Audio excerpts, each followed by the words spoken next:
Hey gents, today we're going to talk aluminum luggage, or as the Brits would say, aluminium luggage, for under $1,000. Well, one is $50 over that limit, but we'll talk about what you get from each of the companies at the different price points and who this luggage is really for. I'm going to talk about the carry-ons. All of these companies offer a international size carry-on, and a lot of them are actually sold around the world as well, like Rimowa and Tumi. But if you always wanted a bag that is as premium as a Tumi or a Rimowa, the time has never been better to find alternatives that are nearly just as good, but we'll talk about the differences between those. First, who is aluminum luggage really for? Because it is expensive. You're looking at about $400 to $500 minimum, let alone $1,000 for the higher end ones. So it's meant for somebody who wants the best tool for the job and frequent travelers. If you are on the road a lot, you want something that's going to protect your stuff, that's going to last through many trips, and is going to be extremely durable. I find with polycarbonate plastic luggage, whether it's from Away or from any of these other brands that you're already looking at, there is a certain lifespan to them, especially the fabric ones. And the difference with fabric luggage versus the aluminum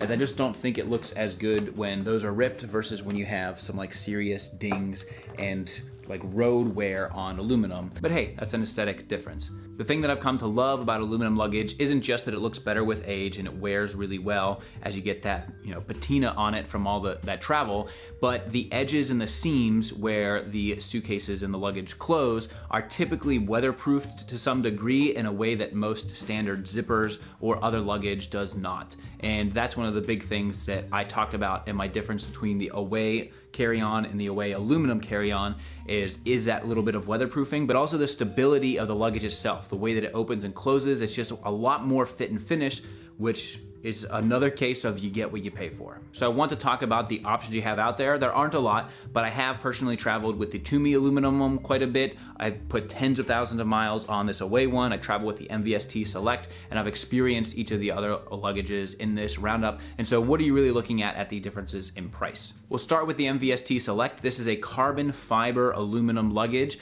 that is very cool. Now I traveled with this one a little bit. My only downside with this is, yes, it is lightweight. Yes, it is aluminum. Seems to scratch slightly easier than standard aluminum luggage, but I also wasn't crazy about the interior design of the pockets and the fabric.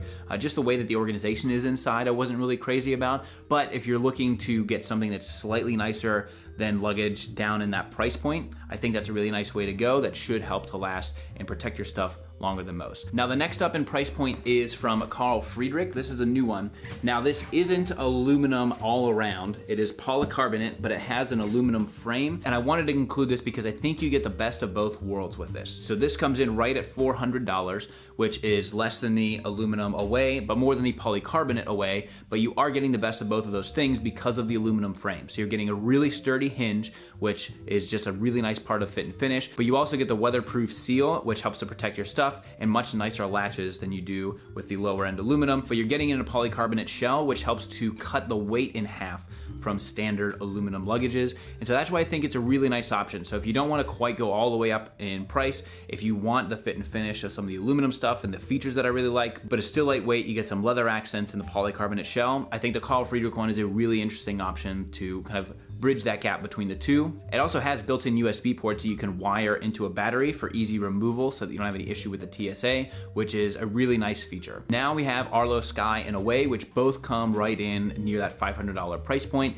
and these are very similar. I think if you want a Tumi or a Rimowa bag, but you don't want to spend literally double the price, both of these are incredible options to get aluminum luggage without spending the full amount. After having traveled with both of them, if you want to get into aluminum luggage, it's really tough to beat these bags. They're really well made. There's a few things that aren't quite as nice in the fit and finish as a Tumi or Rimowa bag, but they are not deal breakers at all. It's just around the handle and some of the clasps and things. But if you want aluminum luggage, Arlo Skye and Away are both amazing options. They both have built-in batteries, great wheels, and you're getting all the features of aluminum without the hefty price of traditional brands. And both Arlo Skye and Away offer really good warranties and have good customer service, whereas Tumi is starting to change some of, they used to have a lifetime, they no longer do. Just something to keep aware of. Now the three traditional brands that you can go look at, and these are all the ones that are just kissing that $1,000 price point, is Tumi, Rimowa, and Zero Halliburton. And what you're getting in these bags over the ones at $500 is that extra like 10% of fit and finish that really makes the bags, and it's the reason that these are very much prestige brands in the world of luggage. With Tumi, you have their famous design language and interior pockets. They engineer their own wheels, so they're super sturdy, quiet, easy to move. Their handles are very sturdy, so you're really getting that extra mile of fit and finish, which is the same with Rimowa. In Rimowa, they have wheel-bearing, shock-absorbing wheels, which is gonna make it super smooth. They have repairs at some major hotel chains, and they have a 5-year warranty. And Zero Halliburton, same thing, incredible clasp enclosures, mechanisms. And so where I really see the difference in there is you're getting maybe 15% more fit and finish for almost double the price, but you're also getting the brand name associated with that, which, you know, if that carries heft to you, then that's great. That's something you can really go for. If not, I think you're getting amazing options around that $500 price point, and you can invest in either of those. So there you have it, gents. If you're looking to upgrade your luggage collection, this is a great way to do it. As always, I'm a data point of one, so if you have experience with aluminum luggage, if there's a brand that I missed, or if you just want to chime in, I'd love to hear from you guys down in the comments. Guys also learn from coming and seeing not just my video, but also the feedback that you have below. So I'd love to hear from you guys down there. You can also reach out at @_Kavalier on Twitter and Instagram. I post stuff of, you know, when I'm on the road and traveling and packing and that sort of stuff. I post over there. Love to hear from you guys as always. And until next time, gents, this is the Kavalier.